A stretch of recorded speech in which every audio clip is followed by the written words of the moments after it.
Hi hello welcome to Rocky GK channel. నేడు PSLV C62 ప్రయోగం జనవరి 12వ తేదీ ఉదయం 10:17 ఆంధ్రప్రదేశ్ తిరుపతి జిల్లాలోని శ్రీహరికోట సతీష్ ధావన్ స్పేస్ సెంటర్ నుండి ప్రయోగించబడుతుంది.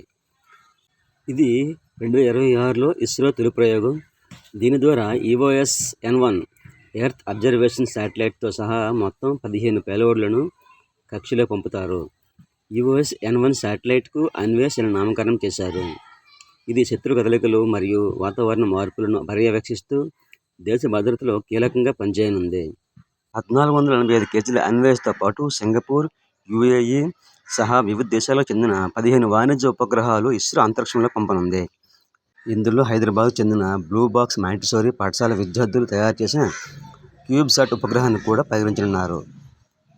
ఈ వీడియో నచ్చితే లైక్ చేయండి. అలాగే మీ ఫ్రెండ్స్కి మరియు పోటీ పరీక్ష ప్రిపేర్ అవుతున్న ప్రతి ఒక్క అభ్యర్థికి షేర్ చేయండి. Thank you.